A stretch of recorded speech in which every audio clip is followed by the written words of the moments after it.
You ask Tiger to solve. This deals with linear equations with one unknown. The final result is x equals -40/3. Let's solve it step by step. Group all x terms on the left side of the equation. Subtract x from both sides.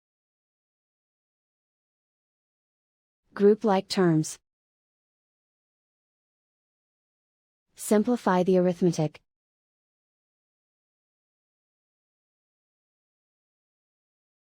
Group all constants on the right side of the equation. Add 80 to both sides. Simplify the arithmetic.